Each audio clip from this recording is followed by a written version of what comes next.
నయం వచ్చిండు. అసలు పోలీసులు రాలే, మళ్ళా నయం వచ్చిండు.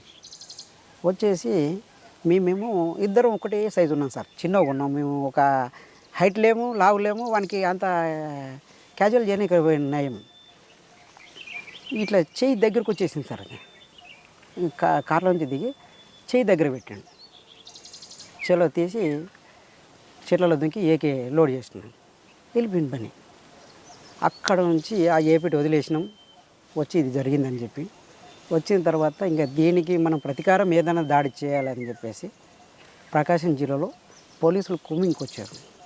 కుమ్మింగ్కి వచ్చి ఆగిన తర్వాత అక్కడ దాడి చేయాలి.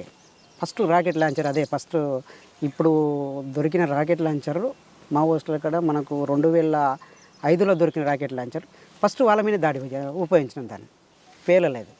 పేలకపోతే గ్రానైల్ వేసి ఫైరింగ్ చేసి వెళ్ళి వచ్చేసినాం. ఎందుకంటే మనం ఏమనకపోతే మన మీద దాడులు జరుగుతాయి. ఎంతసేపు ఉన్నా మనం ఎక్కడికక్కడ అడ్డుకోవాలి. దాడులు అనేది మనం ప్రతి దాడి చేస్తేనే ఈయనకి డిఫెన్స్లోకి వెళ్ళిపోతాడు. లేకపోతే మనం చేయకపోతే డిఫెన్స్లోకి వెళ్ళిపోవడం అనేది క్యాంపెనింగ్ తీసుకున్నాం. తీసుకొని అక్కడ ఆడ చేసిన తర్వాత మళ్ళా ఎర్రగొండపురం పోలీస్ స్టేషన్ మీద ఫైరింగ్ చేసి అక్కడి నుంచి వచ్చేసి మన బోరాపూర్ దగ్గర క్యాంపుపై ఇద్దరమే, కిరణ్ నేనంటేనే ఇద్దరం పని మీద పోయి వాడు క్యాంప్ వేసిండు. మనం ఉత్తగింది పోవాలా, మనం దాడి చేస్తేనే మనకి భయం అనేది ఉంటుంది అనేది ఇద్దరం 4 తూటాలు కొట్టినాం కావాలని చెప్పేసి. కొట్టిన తర్వాత డీజీపీ వచ్చి క్యాంపు మీద పరామర్శించి 4 తూటలకు ఫైరింగ్ ఓడ్చుకోని వాళ్ళు క్యాంపు 100 మంది క్యాంప్ వేసి డీజీపీ వచ్చి హెలికాప్టర్లో దిగి రాత్రి కాల్ చేసిరు సార్. అంటే నువ్వు కొమ్మికి వచ్చినవి అక్కడ ఉన్న చెంచులని రకరకాలుగా ఇబ్బంది పెట్టారు సార్. ఆ నైటు చెంచోలని 3 పెంటల చెంచోలను అడ్డం పెట్టుకొని పడుకున్నాడు. ఒకసారి ఎర్రగొండపాలెం పోలీసు మీద దాడి చెప్పు, ఎలా చేశారు? అదే సార్, అయితే యాక్చువల్గా మన దగ్గర వేపన్స్ లేవు. వేపన్స్ కావాలంటే ఏం చేయాలి? శత్రువుకు మనకు అనుకూలంగా ఉన్న శత్రుస్థావంపై మనం దాడి చేయాలి. దాడి చేయాలంటే మన కాడ ఉన్నంత బలగాన్ని ఉపయోగించాలి.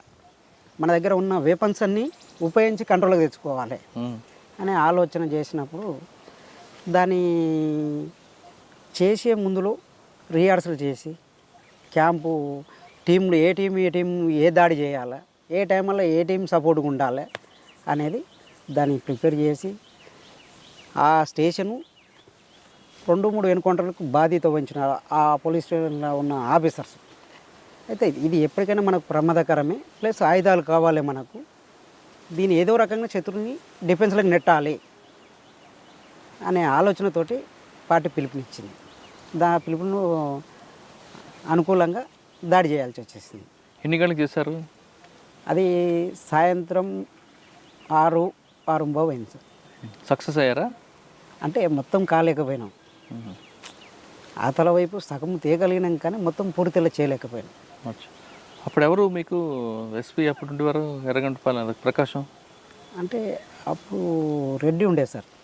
ఏం పేరు ఉండే, అతని పేరు మైపాల్ రెడ్డి ఏదో ఉండే సార్. అదే అయితే యాదికి లేదు. మనము మన ఈ ఏరియాలో ఎవరు ఉన్నారని చెప్పగలుగుతాం కానీ మనం అవసరానికి పోయి వచ్చేది. అని Yerragondapalem rocket launcher first time పిలిచారు, పోలీస్ స్టేషన్ మీద అటాక్. తర్వాత ఎక్కడ మరి మీరు చేసిన కార్యక్రమాలు ఏంటి? నాది టోటల్గా మాబ్నార్ సార్, ఎక్కువ సార్. నేను తిరిగిది ఆర్గనైజర్ కానీ నా ప్లాటును తిరగడం కానీ ఇక్కడ ఉన్న చెంచుల సమస్యల మీద మెయిన్. అక్కడ ఆర్థికంగా వాళ్ళకి ఎలాంటి ప్రోత్సాహం ఐటీడీ కానీ గవర్నమెంట్ కానీ ఎలాంటి ప్రోత్సాహాలు లేవు సార్. వాళ్ళకి ఎంతసేపు ఉన్నా వాళ్ళ జ్వరాలు వచ్చి చనిపోయినా కానీ పట్టించుకున్న నాదుడు లేడు. అప్పట్లో ఏంటంటే ప్రత్యేకంగా చెంచులని ఎట్లా రక్షించాలి, మనం వాళ్ళతోటి ఎట్లా వ్యవసాయం చేపియాలా. ఈ బయట నుంచి వచ్చిన వ్యక్తులు సారాయికి బానిసలను చేసి వాళ్ళ దగ్గర ఉన్న మేక పిల్లలు ఉన్న వాళ్ళు చెట్టు బంకలు తెచ్చినా ఏర్లు తెచ్చినా ఏం తెచ్చినా వాళ్ళకి సారాయి పోచడం, వాళ్ళకి ఎలాంటి తిండి లేకుండా బయట నుంచి గ్రామాల నుంచి సారాయి తీసుకొచ్చి పోసి అన్ని ప్రతి వస్తువు తీసుకుపోతున్నారు. ఇది కాదు పరిస్థితి.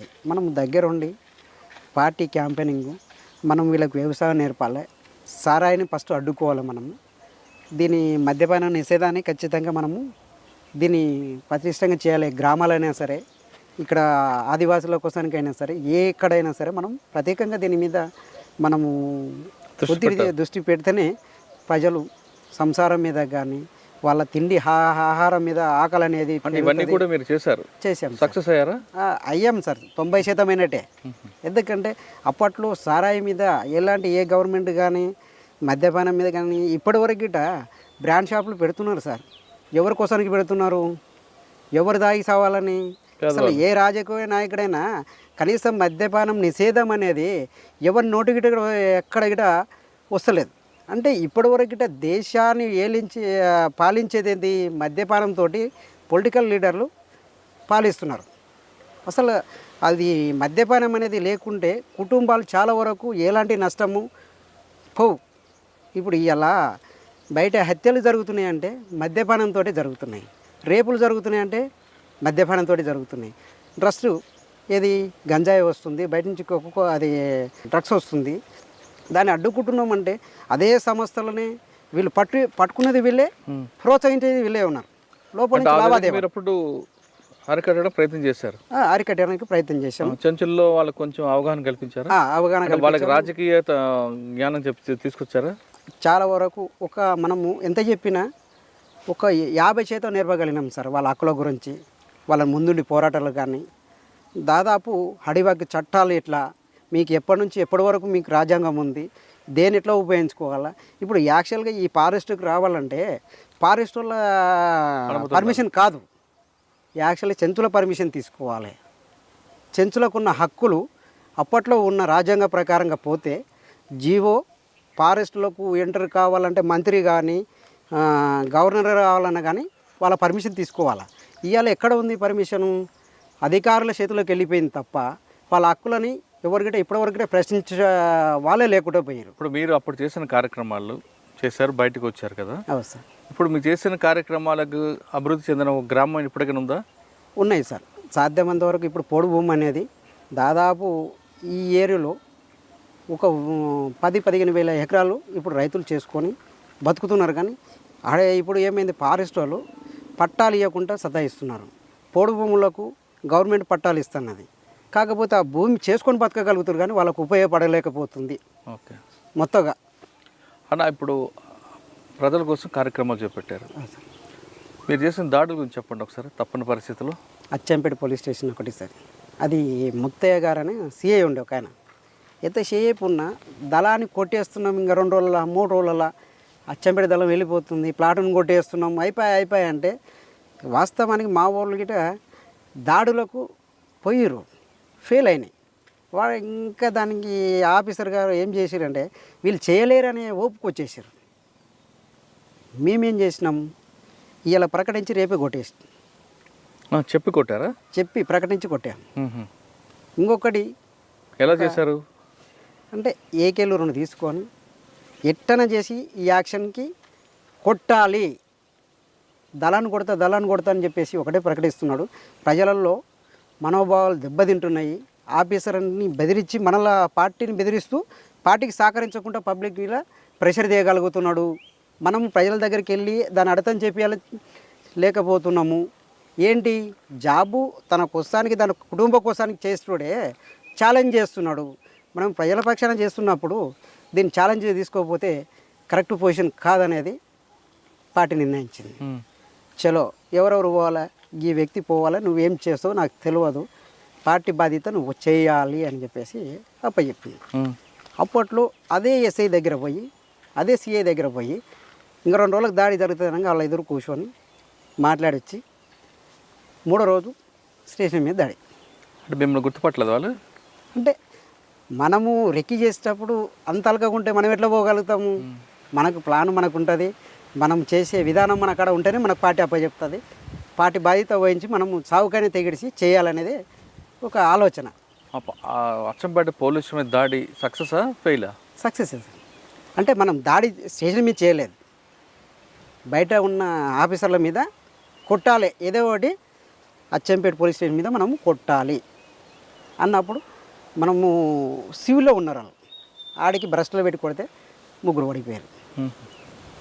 ఓకే, తర్వాత ఆ తర్వాత సంతోష్ని మా గురువు అయిన సంతోష్ని ఈ యాక్షన్కు వాళ్ళు అడ్డం పెట్టుకొని అతన్ని ఛత్తీస్గఢ్ పోవాలి.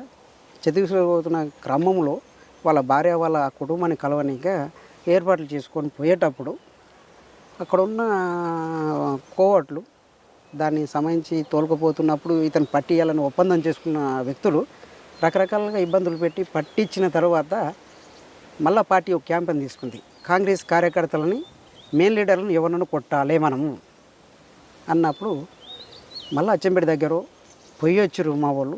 ఫెయిల్ అయిన తర్వాత మళ్ళీ దాన్నే మళ్ళీ ప్రయత్నించినాం. ఎవరు అవతల బాధితులు? అవతల కాంగ్రెస్ కార్యకర్త, ఈతల పార్టీ బాధ్యత మనం ఊహించినాం. కాంగ్రెస్ పార్టీ కార్యకర్త. ఓకే. అయితే ఆ తర్వాత మనము వచ్చిన తర్వాత అదొకటే కాదు, మనము పెద్ద మొత్తంలో మనం ఒక నాయకుని కోల్పోయినాం. దీనికి ప్రతీకారం దాడులు ఇంకా ఉండాలి అనే ఆలోచనతోటి మళ్ళా స్టార్ట్ అయినాయి. అక్కడ నుంచి పోయి ఆత్మకూరు ఎస్ఐని కొట్టాం. ఆత్మకూరు తర్వాత ఇంకా తర్వాత మళ్ళీ మన మీద దాడి 7 వరకు పసుపుల దగ్గర వచ్చిన దగ్గర దాడులు జరిగినాయి. వాళ్ళ బైక్ల మీద మనం నడిచి అంటే దాడులు ప్రతి దాడులు చేయడం వల్ల మీకు వచ్చేది ఏంటి? అంటే మేము ప్రతి దాడి చేయాలి. వాళ్ళకి కుటుంబాలు ఉంటాయి కదా పోలీసులకి. అయితే దీంట్లో ఏంది సార్ అంటే వాస్తవానికి దాడి చేయడానికి మేము ఎలాంటి పార్టీ కానీ పార్టీలో పనిచేసే వాళ్ళు కానీ ఎలాంటి ఆలోచన విధానం చేయదు. అయితే పార్టీ విధానాన్ని మనము ముందుకు తీసుకుపోయేటప్పుడు పొలిటికల్ లీడర్ల భద్రత కోసానికి డిపార్ట్మెంట్ తయారు చేసుకున్నారు. అది ఎవరి కోసానికి? ప్రజలకు ఉపయోగపడే వ్యవస్థ అయితే ఇప్పటివరకు కాదు. అది ఎంతసేపు ఉన్న పొలిటికల్ లీడర్కు దేశాన్ని దోసుక తినే వాళ్ళకు భద్రత కోసానికే తప్ప ఎలాంటి ప్రయోజనాలు లేవు. ఆ సంస్థని అడ్డు పెట్టుకొని పార్టీని దాడులు చేయడము, ప్రజల మీద దాడులు చేయడము, దాన్ని తప్పని పరిస్థితుల్లో వాళ్ళ మీద దాడులు చేయాల్సి వస్తుంది. అంటే వాళ్ళని ఏదో వాళ్ళకిట ఏ ఇంటి నుంచి పోయారు? అదే పేద ఇంటి నుంచి పోయి ఒక ఆఫీసర్ అయ్యండు. ఆ ఆఫీసర్కు కనీసము డ్యూటీ చేసేటప్పుడు మానవత్వం ఉన్న ఆఫీసర్ ఏమో దాడులు చేయడు, అతను టార్గెట్ చేయడు. అంటే నువ్వు ప్రమోషన్ల కోసానికి, నువ్వు ఉన్న రివార్డుల కోసానికి ఉరుకులాడి దాడులు చేసి పొలిటికల్ లీడర్ దగ్గర మెప్పు పొందిన ఆఫీసర్ మీదనే టార్గెట్ చేస్తావు. మీరు మొత్తం 8 సంవత్సరాలు ఉన్నారా? 8 సంవత్సరాలు. 8 సంవత్సరాల నుంచి మరి ఎందుకు బయటకు వచ్చారు? దాడుల్లో చురుకైన వ్యక్తిగా ఉన్న వ్యక్తి. అయితే నా ఆరోగ్యం సంవత్సరం వరకు ఆరోగ్య సమస్య బాగా ఎంటాడిన తప్పు క్రమంలో ఇంకా నేను తప్పని పరిస్థితుల్లో పానంతో దొరికింది అనుకో ఎక్కడన్నా, పార్టీకి నా వల్ల డ్యామేజ్ అవుతుంది. ఎందుకు? నేను ఆడికి చెప్పిన నా ఆరోగ్యము ఖరాబ్ అయిన తర్వాత గిట్ట 3 నెలలు పార్టీకి చెప్పిన నా వల్ల అవుతలే బయటకు వెళ్తా అని. పార్టీ చెప్పినట్టే వండుకుంటూ వచ్చిన. నేను వండుకుంటూ వచ్చి ఆ తర్వాత వెళ్ళిపోయినా పార్టీకి నేను ఎలాంటి ఎంటిక మందం గిట్ట పార్టీ మీకు అనుమతి ఇచ్చింది. పోదు కానీ ఆగు గివులాడింది. ఈయన పరిస్థితిలో నేను ఉండలేను, నా వల్ల అయితలేదు అని చెప్పి వెళ్ళినా సార్. ఎవరి ద్వారా మీరు లొంగిపోయారు? లొంగిపోలేదు సార్. ఒక 3 నెలలు నేను పార్టీకి ఏడ నష్టం చేస్తాను, నన్ను ఏమైనా ఇబ్బంది పెడతారో, నా భార్యకు కొంచెం ఎస్టీ అమ్మాయి, ఆమెకు మెచ్చుడి ఎక్కడైనా డిపార్ట్మెంట్ ఇబ్బంది పెట్టి పార్టీ గురించి చెప్తుందేమో అనే విధానానికి జడ్చర్లో పోయి మేస్త్రి పని చేసుకుని బతికినా సార్. నేను 3 నెలలు చేసుకున్నాక జ్వరంతో చేసుకొని నా పొట్ట గడుపుతూ తప్పని పరిస్థితుల్లో మా కుటుంబాన్ని తీసుకొచ్చి ఇదే అమరాబాద్ పోలీస్ స్టేషన్లో మా అత్తని మా అమ్మని తీసుకొచ్చి మేళ పెట్టి లొంగువాటు మేళ మీరు రాండి కొడక అని చెప్పేసి పిలిపించినప్పటికి అప్పటికి నాకేందంటే కాకగడ్డలై సిమెంట్ పడక అప్పటికి జ్వరం ఉండి నేను ఏమో చనిపోతానేమని నా భార్యకు ఒక టెన్షన్ మొదలైంది. ఇంకా పోదాంపా ఏదైతే మీ వాళ్ళ కడుకు ఆలోచన తీసుకుందాంపా అంటే మా వాళ్ళు అప్పట్లో పరిస్థితి బాగాలేక నేను వచ్చిన నీ కొడుకు అని చెప్పేసి ఒత్తిడి చేసినందుకు హైదరాబాద్లో పోయి కూలి చేసుకుని బతుకురు మా వాళ్ళు. అయితే ఇక్కడ బొమ్మనపల్లిలో మా అన్న ఉంటాడు, అతను బాగా లైక్ చేస్తాం. అతను ఏం చేసిన సీనియర్సీకి ఇంటిమేషన్ ఇచ్చుకున్నాడు. మనం పోయి ఇంటికాడికి పోయిన తర్వాత నా కోసం ప్రత్యేకంగా ల్యాండ్ ఫోన్ పెట్టుకున్నాడు. పెట్టుకొని అక్కడికి పోయిన తర్వాత మా పెద్దమ్మ కాడికి పోతే మా అన్నకు ఫోన్ చేసి చెప్పి అప్పుడు సీనియర్సీ తోటి మా అన్న కలిసి వచ్చి బండ్లు ఆడ పెట్టుకొని వచ్చి ఆ గొర్రెల కాడ వండుకున్నాయి. వీళ్ళ మీద నమ్మకం లేక నాకేమైనా ప్రాబ్లం అవుతుంది, ఎక్కడ వెళ్ళలేను కదా ఇంటి నుంచి అని చెప్పేసి బయట పోయి పడుకున్నాను. బయట కూర్చున్న తర్వాత ఏందిరా మరి సరెండర్ అవుతావా ఏం సంగతి అని అడిగాను. లేదన్న ఫస్ట్ అమ్మ నాయన కాడికి పోవాలి నేను. అమ్మ నాయన కాడికి పోయిన తర్వాత అప్పుడు ఆలోచన చేస్తా. చలో అమ్మ నాయన ఏడ చేస్తారు, ఆయన హోమ్ మినిస్టర్ ఇంట్లో నాయన పని చేస్తున్నాడు. ఇది గోడను నీళ్ళు పట్టాల. అయితే సరెండర్ అయితే ఏంటంటే మనం ఆడికి పోతే జానారెడ్డి అప్పుడు అక్కడికి పోతే మనం మన సొంత ఆలోచన పోవాలన్నా వద్దా అనేది కొద్దిగా కుటుంబంతో డిస్కషన్ చేయాలి. ఆరోగ్యం కుదుటపడ్డంగా వెళ్ళాలన్నా లేకపోతే మన సరెండర్ కావాలన్నా అనే ఆలోచన సందిగ్ధంలో ఉన్నా. బయటకైతే వచ్చిన మళ్ళీ నా వల్ల పార్టీకి ఎలాంటి నష్టం జరుగుతుంది అని ఆలోచన చేసుకొని స్థిరంగా కొద్దిగా ఎటుగా కూడా అయిపోయినా, మధ్యలోనే అయిపోయినా. ఈయన పట్టించిన తర్వాత నైట్ 1 గంటలకు అరే బండి ఉంది మా అమ్మ నాయన అక్కడికి పోదాం హైదరాబాదు. అమ్మ ఎడ ఉంది, నేను వస్తా సరెండర్ అయ్యేటప్పుడు పోతా ఇంకా అలా మా పెద్దమ్మ వాళ్ళ ఇంటికి పోతా. ఈ నుంచి మా ఇంటికి పోయింది, గోనెంపల్లి పోయింది. యాక్చువల్గా ఈ నుంచి ఆడికి పోయిందంటే నాకు 2 గంటల టైం మా ఇంటికి పోనీక. వీళ్ళు చెప్పిన ఒక్క మాట మీ అమ్మ ఇంటికాడ ఉందంటే వెళ్ళిపోతా. వీళ్ళ స్వార్థం కోసానికి నన్ను నేనే మూసిపెట్టి మా అమ్మకి తెలియకుండా నన్ను నైట్ 1కి పట్టించు. గిరి అని ఒక్క పిలుపు పిలిస్తే సార్ ఈ పెంటగడలను పెంటపుట్టి అలా ఫుల్ ఉంది. అది వానకాలం దశదీపాలకు గిరి అని ఒక పేరు పెట్టి పిలిస్తే బండ్లేమో స్కూల్లో పెట్టిరు. మా అన్న కదా నేను నమ్మి ఉంటే దాదాపు 40 మంది దగ్గర ఉండు. అప్పుడు ఉరికొచ్చి ఎస్ఐ పట్టుకొని హీరో హీరో హీరో అంటాను. అంటే ఆ రాత్రి సరే నీవు బాగుండవు మాట్లాడినావు బాగుంది, అదే నేనే వేపన్ తీసుకొని దాడి చేసింది అనుకో ఎవరు అక్కడ తోలుకొచ్చిన వాళ్ళు నష్టపోయినా కష్టమే, ఇక్కడ నేను చనిపోయినా మా అమ్మ నాయన ఊరుకోరు కదా. అంటే అప్పట్లో డైరెక్ట్ అడిగాను నన్ను ఒక కానిస్టేబుల్, ఇప్పుడు కొట్టేసి ఎవరు దిక్కు నీకు అని అడిగాడు. సార్ నేను చచ్చిపోయే ముందర ఒక్కనైనా చంపుతా మిమ్మల్ని, చంపుతా సార్ అని చెప్పిన. అన్న వరకు ఎస్ఐ ఉండి తిట్టిండి వాళ్ళని. తిట్టినాక బంద్ చేసినాక ఆ నైట్ తీసుకొచ్చేసి ఆయన ఇంట్లోనే పండబెట్టుకొని తెల్లారి నిద్ర కాసి పొద్దుగాల తీసుకుపోయి సరైన చేసింది సార్ ఇక్కడ మామనారు. అయితే నాకు అప్పటి వరకు నన్ను ఉంచుతారనే నమ్మకం అయితే లేదు. ఓకే, ఎందుకంటే 199 కేసులు వాళ్ళ మీద దాడులు చేసినవి ఉన్నాయి, గట్టి ఆఫెన్స్లే ఉన్నాయి. అయితే నన్ను ఎట్లా ఉంచరు అనేది నా ఆలోచన విధానం. ఇంకా పొద్దుగాల వీళ్ళందరినీ మాజీలని నన్ను మంగళాన్ని పిలిచి కటింగ్ చేయించి ఓ జత బట్టలు తెప్పించి మా భార్యకి ఇచ్చి తానం చేయించి బయటికి కంపౌండ్లో తీసిన తర్వాత వీళ్ళందరూ కంపౌండ్లో కానీ వస్తే బతికినారు అనుకున్నాను. అప్పటి వరకు నేను లేను, కొట్టేస్తారు ఎప్పుడోసారి అయితే కొట్టేస్తారని డిసైడ్ అయినా. సరెండర్ అయిపోయారు, అరెస్ట్ చేశారా లేదా పంపించారా? ఇంకా సరెండర్ చూపించారు సార్. ఇంకా అంటే ఈయన మా అన్న పెద్ద మనిషి టీడీపీ తాలూకా ఇన్ఛార్జ్ అనమాట. అప్పుడు ఎవరు ఎస్పీ ఎవరు అప్పుడు చార్చిన మేడం. అయితే వాళ్ళు ఆఫీసర్ సరెండర్ అయిన తర్వాత మీకు ప్రభుత్వం ఇచ్చిన పథకాలు అందే? అంటే సరెండర్ అయిన తర్వాత మనకు డిపార్ట్మెంటు వాళ్ళకి డంపులు చూపించలేదని, పబ్లిక్ని చూపించలేదు, మీకు సహకరించిన వాళ్ళు చూపించలేదని చెప్పేసి కొద్దిగా ఇబ్బందికరంగానే ఉన్నది. కానీ మజీ సిఐ గారు సరే ఆయన ఒక మానవత్వంతో ఆయన నీ బతుకు తీరు పెట్టరా, నువ్వు సరే మాకంటే సహకరించకపోతే నీ బతికెట్లా ఏం చేస్తావు అని ఆలోచన చేస్తే ఈ ఎస్ఐని అడిగితే ఇది కార్పొరేషన్ కోసానికి బండి తెచ్చుకుందామని, నా బతుకు తెరువు కోసానికి సరెండర్ అయినప్పుడు కార్పొరేషన్ నుంచి సపోర్ట్ చేస్తే బండి తెచ్చుకుందామని సుమో కోసం లెటర్ తెచ్చుకున్నాను సార్. ఆ లెటర్ చింపేసాడు. సార్ నేను ఇది తెచ్చుకున్నా, మీరు సహకరించండి, మాట్లాడండి ఆఫీసర్ తోటి అని చెప్పేసి ఐటీడీపీఓ కాడికి పోయి. ఎవరు చెప్పారు? ఎస్ఐ పేరు శ్రీనివాసులు.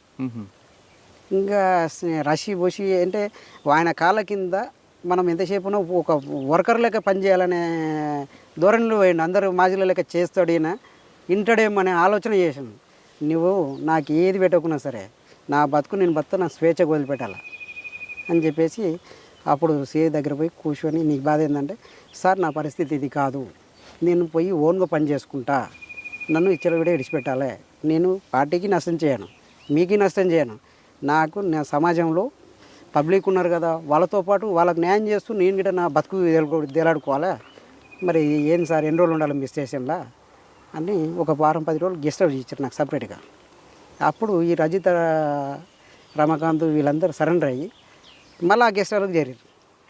వాయబ్బా ఇది కాదు, మనం బయటికి వెళ్ళాలి, దగ్గర దగ్గర ఉండే సమస్యలు తెచ్చుకోడు ఇక్కడ, దూరంగా వెళ్ళాలి సార్, నాకు ఇది కాదు, మరి ఆర్థిక పరిస్థితి నాకు అక్కడ రూపాయి లేదు, మరి ఏం చేయాలి సార్ అంటే అప్పుడు సిఐ ఎస్ఐకి చెప్పి అవతల ఒక రూమ్ 500కు రూమ్ కిరాయి ఇప్పించారు, ఒక నెలకు ఇప్పించినాక మళ్ళీ మన పరిస్థితి బాగాలేకపోతే కుటుంబంతో 5-10 తెచ్చుకొని అక్కడ ఉండి తప్పని పరిస్థితుల్లో ఆ సిఐ మళ్ళీ బదులు ₹1,00,000 ఇచ్చి బండి మళ్ళీ ట్రాక్టర్ కోసానికి ఆయన ఒక కానిస్టేబుల్ ఇచ్చి ఇంకా రూపాయలు లేదని చెప్పేసి తిప్పి ఐటీడీ ఉపయోగ కాడిపోతే వాళ్ళు లెటర్ ఇచ్చింది, శాంక్షన్ లెటర్. అది మళ్ళీ ఏం చేయాలి, సేమ్ మళ్ళీ ప్రైవేట్గా మనం వీళ్ళు సరెండర్ అయిన తర్వాత మనకి ఏదో ప్రోత్సహిస్తారు, గవర్నమెంట్ ఏదో వస్తుంది అనే భావన పబ్లిక్లో కల్పిస్తారు తప్ప ప్రైవేట్ ఫైనాన్స్కి సపరేట్గా మనం తెచ్చుకున్నా అది ఆరామ్స్ సార్. ఇది మళ్ళీ ఈ ఆఫీసర్లతోటి సహకరించామని చెప్పాలి, ఆ బ్యాంకుని గీములాడాలి, మళ్ళీ ఫైనాన్స్ని గీములాడాలి, ఈ రకరకాలుగా పట్టా మన మీద ఉంటేనే వాళ్ళు లోన్ ఇస్తారు. అట్లా లాస్ట్కు తిరిగి మా అత్తగారి భూమి మా మామ పేరు మీద ఉంటే దాన్ని ఏం చేసిండు, మా బామ్మడిది, పెద్ద బామ్మడిది తప్పదు ఈయన పట్ట చేసుకుంటే ఈయనకే పోతుందేమో అనే అపోహలు వాళ్ళకి నేర్పారు. అయితే అతను ఏం చేసిండు, ఒక బుక్ తయారు చేసి బ్యాంకులు ఇచ్చిండు. బ్యాంకులు ఇచ్చి తిరిగి ఆయన మధ్య సరే తిట్టిండు, మీ బామ్మడిది మీ శిలనే గారు 10 మందిలో బతుకుతున్నాడు, ఎట్లా మీరు పొలిటికల్గా ఆయన టార్గెట్ చేయడం ఇప్పుడు కాదు, దూరంగా ఉన్నప్పుడు పార్టీలో ఉన్నప్పుడు టార్గెట్ ఇవ్వం, కానీ పబ్లిక్లోకి వచ్చినప్పుడు మీరు అందరూ సహకరిస్తేనే వాళ్ళు బతుకుతేనే మీకు ట్రాక్టర్ లోన్ వచ్చింది. అప్పుడు గవర్నమెంట్ లోన్ ఇచ్చింది, ఏది ఎస్బీఐ బ్యాంక్లో లోన్ ఇచ్చింది. అవి ఇచ్చిన తర్వాత కడుతూ పోయినా ఎంత పోయినా కానీ మనకు వచ్చిన 200-300 వస్తే మనము మితికిందిగా పోతుంది. అది లాస్ట్లో కట్టంగా 270కి బండి మనకు తెలియకుండా గుంజుకుపోయారు. ఎవరు? బ్యాంక్ వాళ్ళు. ఇంకా దేవుడు అని చెప్పేసి మళ్ళీ ప్రైవేట్ ఫైనాన్స్లో పోయి ఇప్పుడు ఏం చేస్తున్నారు మరి? ఇప్పుడు ప్రస్తుతానికి ట్రాక్టర్ ఉంది సార్, ట్రాక్టర్ నడుపుకుంటున్నారు. ట్రాక్టర్ నడుపు. ఈ మధ్యకాలంలో నయీం అనే వ్యక్తి ఎప్పుడు మీకు ఎదురయ్యాడు? ఒక్కసారి మీకు మిస్ అయ్యాడు అక్కడ ఏపీటీలో. అయితే 3 సార్లు మిస్ అయినాను సార్. అయితే ఈడ మన పరాబాద్ కోట అని చెప్పేసి ఈ శేషన్ అని ముననూరు అంటాడు, అతను బొంత పార్వతమ్మ అని బొంత లింగమే అని చనిపోయాడు పార్టీలో. పార్వతమ్మల చెల్లెని శేషయ్య చేసుకున్నాడు. అయితే వీళ్ళు ఏంటంటే అప్పుడు ఆర్థిక పరిస్థితి బాగాలేదనే విధానం కాదు, అది టూరిజంలో నయం ఇతను పెట్టించిండు అక్కడ. అంటే శేషన్. అయితే దాని విషయం ఇలా ఏమైంది సార్ అంటే పార్టీకి చెందిన వ్యక్తిగత ఆడపిల్ల అంటే ఎలాంటి ఎక్స్పోజింగ్ చేయొద్దు, మనము ఇబ్బంది పెట్టొద్దు అనే ఆలోచన విధానంలో అతను ఏమనలేదు, మేము హెచ్చరించేది కానీ ఏమనలేదు. అయితే ఆడ ఏపిటి ఉంటే నయం స్మార్ట్గా తయారయ్యారు. అంతవరకు జుంపాలు ఉండేది సార్. ఆ వచ్చిన టైంలో నీట్గా కట్ చేసుకున్నాడు, హాయిగా ఉన్నాడు, ఒక టూరిస్ట్ లెక్క ఉన్నాడు అన్నమాట. అయితే పోతుంటే తిరుగుతుంటే అయితే యాక్చువల్గా నేనేంది ఈ వ్యక్తి ఓడబ్బా కొత్తగా వచ్చిండు, ఎప్పుడైనా గడ్డం కానీ ఏదైనా మాస్క్ కానీ ఉండేది, ఆ రోజు మాస్క్ లేదు, నెత్తి లేదు, ఏదో ఒక పొలిటికల్ లీడర్ లేక తిరుగుతున్నాడు. ఏందబ్బా అని చెప్పేసి కిరణ్ అనే పిల్లగాడు అతను అబ్జర్వేషన్ చేసిండు. అయితే టార్గెట్ ఏంటంటే మేమిద్దరం బయటికి వెళ్తాం, అలా ఆయనను కొట్టేయద్దు, పానంతుకు దొరకాలి మేము, అలా ఆలోచన విధానం. అయితే ఆ పిల్లాడు అంతకంటే ముందే చెప్పిండు, ఆడికి వస్తుండే ఖచ్చితంగా జాగ్రత్త అని చెప్పేసి చెప్పాను. నేనేం చేసిన ఇక తిరుగుతా దగ్గరికి వచ్చేసాను సార్. ఇట్లా నేను పోతుంటే సింపుల్గా లింక్ కట్టుకొని పోతుంటే వచ్చేసి దగ్గరికి వచ్చి రేట అనుకోని పోయాడు. మళ్ళా చేలో వెళ్ళిపోయినా, వేపన్ లేదు నా దగ్గర. వెళ్ళిపోయిన తర్వాత మళ్ళీ నయం పలానా వ్యక్తి అని చెప్పేసి అతను తీసుకొచ్చి ఇంటర్గేషన్ చేసినాక నేను చేస్తలేను, ఆయన ఎవరో తెలియదు అని చెప్పేసి చేసిన మాట్లాడండి. అక్కడ నుంచి ఎలగొట్టిన తర్వాత వచ్చేసి మళ్ళీ మున్నలో సేమ్ అదే పని చేసాను. తప్పని పరిస్థితుల్లో కొట్టినాం మేము.